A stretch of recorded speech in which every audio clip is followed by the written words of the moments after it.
And put this here turbo back together. Or at least the CHRA for now. The rest of it still got to be cleaned up some. See if I can get this camera actually set up to where you guys can see.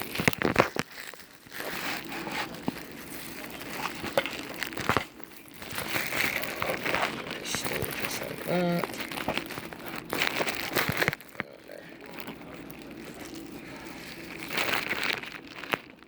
There we go. Good enough. Alrighty. So, first thing we're going to do is a little bit of pre-assembly here. So, I'm going to start by taking this here thrust collar and putting a step gap piston ring on it. Or actually, no. First, we're going to put her up through there. Put her through there. Now we put the step gap piston ring on. This tiny little thing's hard to pick up with gloves on. Come on. There we go. Go ahead and snap this over the groove, just like that.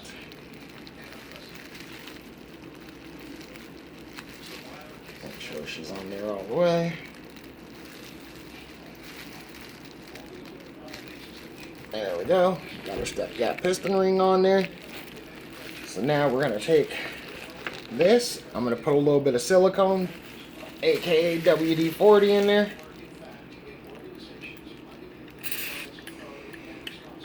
Go, get her nice and lubed up. We're going to go ahead and pry this piece up through. Nice and easy though, so you don't damage the piston ring. There we go, she's in there, spins nice and freely. Definitely helps put a little silicone spray in there. There we go. That piece is ready to go. We're going to take our second step gap piston ring and go ahead and put it on our turbine shaft. It goes on the second notch on the shaft right there. I don't know if you guys can see that or not. So we're going to go ahead and slide her down over and press her into place. Apologize for the shitty camera work. I'm not really a YouTuber or anything like that. I just try to help other people out. Alrighty, these gloves are not helping the situation. Down over the first notch. There's the first notch. Now let's get her down over the second.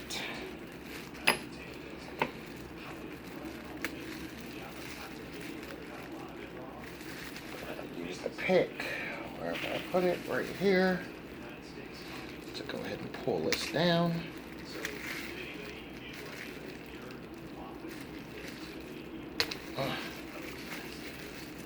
These forged piston rings are definitely a lot tougher to move than the stock ones, that's for sure. There we go, got that side down. Let's get this side down. I'll push her down the rest of the way.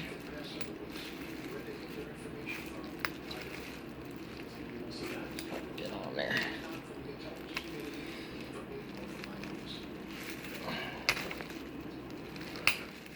And there we go. Now we have the step gap piston ring on the turbine shaft. Go ahead and put that over there. Alright, now let's get our empty bearing housing. Go ahead and put this there. First thing we're going to do is grab our bearing grease.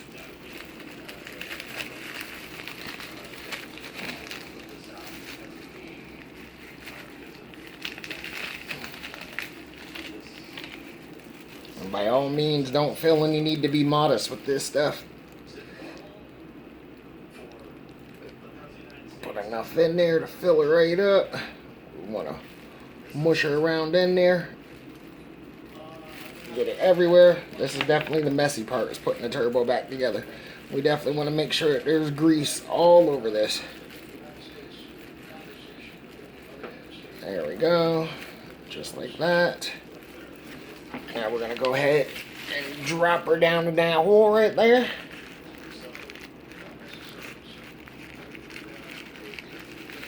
Get on in there. There we go. Now she's in there. Now I'm going to go ahead and change my gloves just because that shit is messy.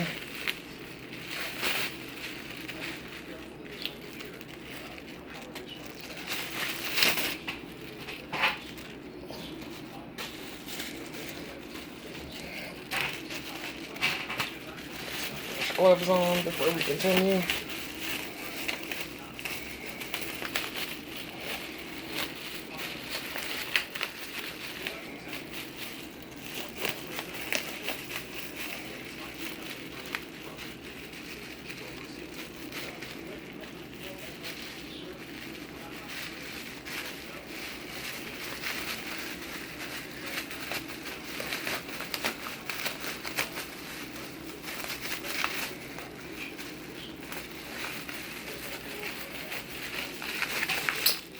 There we go.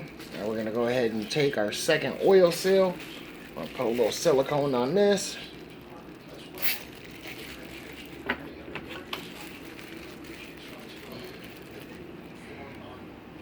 Actually, now maybe I'll put this piece in first. So, where did my thrust collar go? There she is. So now we have our little thrust spacer. I'm going to go ahead and drop that piece down on top of the bearing that we just put in there. Oh, it's definitely a lot larger than the stock one. It fits nice.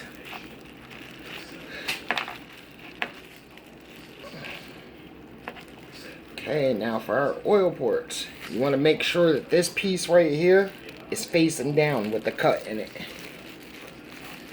So we're going to go ahead and drop that down on top of there.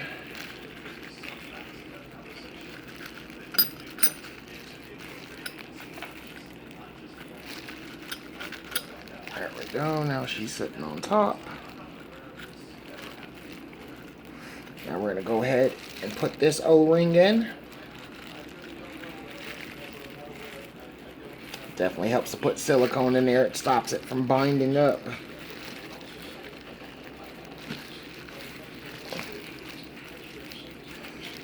There we go, there, there.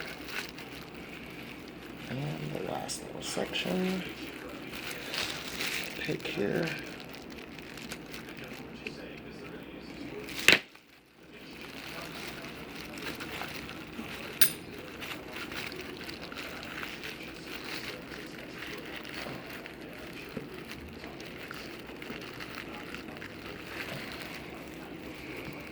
There we go, she's back in place as you can see. Okay, now to take our thrust assembly. We're going to go ahead and put a little bit more silicone around this so it slides in nice and easy. We'll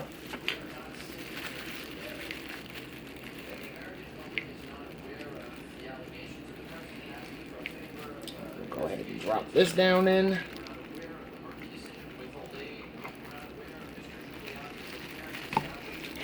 Drop her in nice and evenly.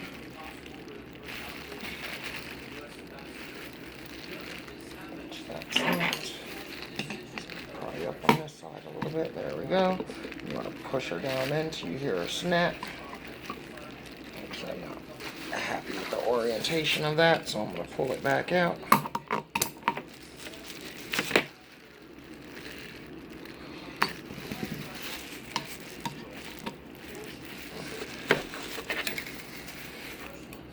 Because I accidentally pushed down on the piston ring a little bit, so it started to pop back out. So I just gotta retighten that. There we go. And you obviously want to align that piece with that hole right there.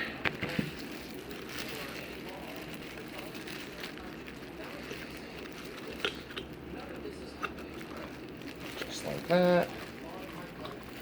There we go, nice and evenly. Push down on her until you feel her drop into place.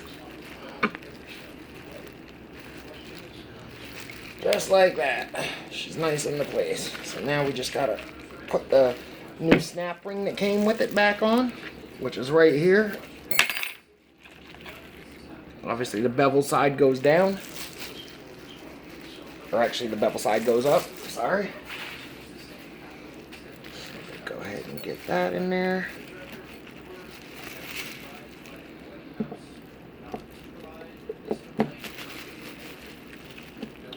Pressure on her, get her down in there, and let her drop. Make sure she seats all the way around. Give it a little turn just to make sure. There we go. And she's back in there. Okay, we are almost done. So, next step, we're going to go ahead and take the heat shield that we're reusing, put that back on here. Okay, so now I got to lube up the other bearing and go ahead and slide her over the shaft.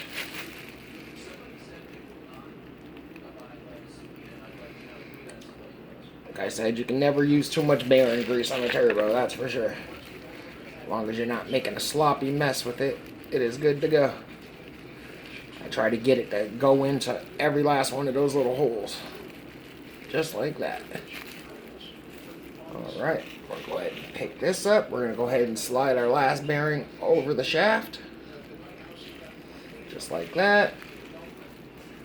Remove any excess grease off of it. Just like that. Alright, I'm going to change my gloves one more time. And normally with the billet compressor wheel, you have to heat it up to get it to slide down over the shaft. But I've already heated this one, preheated it, just to make sure that everything was going to go together good. So now, let me grab another pair of gloves.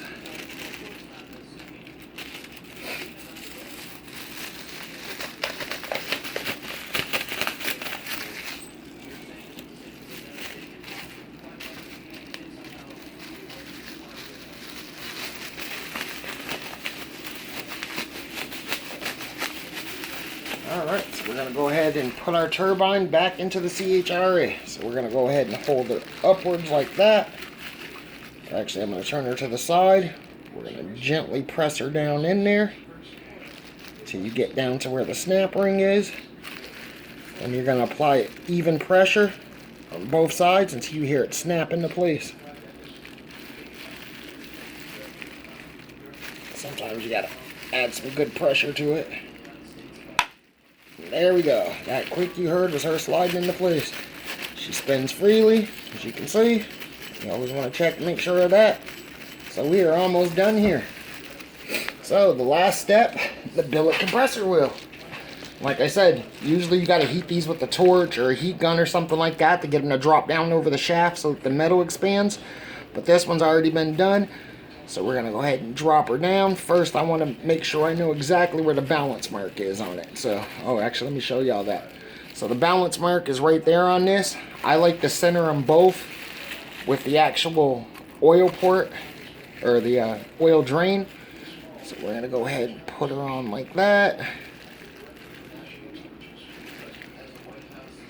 Making sure to keep her centered. And then we just drop her down into place. There we are. Alright, she looks good. Spins freely still. That's very important. Make sure everything spins nice and freely.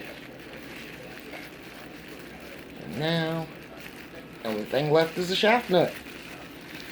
And you can see that there's actually a dot on the top part too, just so you know exactly where the balance mark is. There's also one on the turbine, which is right there on the top part. So now we'll go ahead and make sure these are lined up perfectly. So this is a lot easier to do when you're not trying to get it on camera. Okay, so that one's lined up. Actually, I'm going to go ahead and remove the compressor one time, and I just want to check the balance marks on the turbine one more time. There we go. I'll show y'all the balance mark on this. There's the balance mark on the turbine. So we're going to go ahead and line that up, centered with the, heat shield came off. Put my heat shield back on.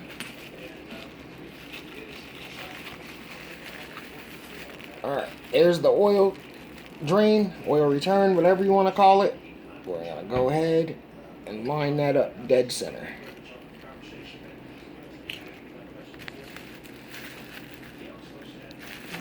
Press her back in. There we go. And then you want to hold that completely still while you put the compressor blade back on. So there's a balance mark on that. Like I said, they do have balance marks on the outside just in case you forget exactly where it is. We're going to go ahead and drop that back down into place. Perfect. So, only thing left now is the shaft nut. And like I said, it is reverse thread. So we're going to go ahead and put that on there.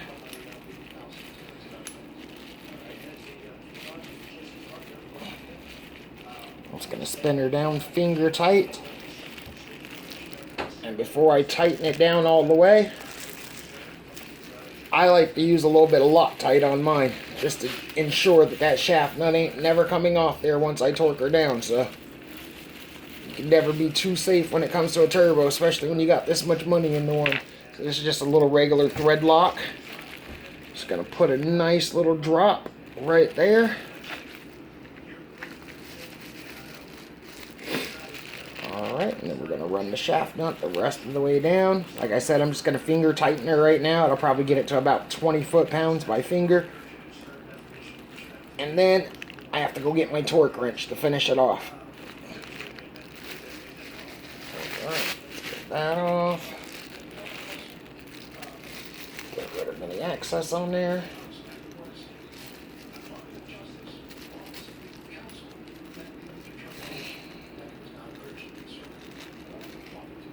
There we go. And that is the finished product. I just got to torque it down and go ahead and clean up the covers and put those back on, but that's going to be the finished product. And as you can see, she spins nice and freely. Zero shaft play. This turbo is ready to scream, put out some real power. Appreciate everybody watched. If you need any help or any advice or anything, always feel free to hit me up. Other than that, that is pretty much it. The rest of this stuff is all garbage, and that's exactly where it's going.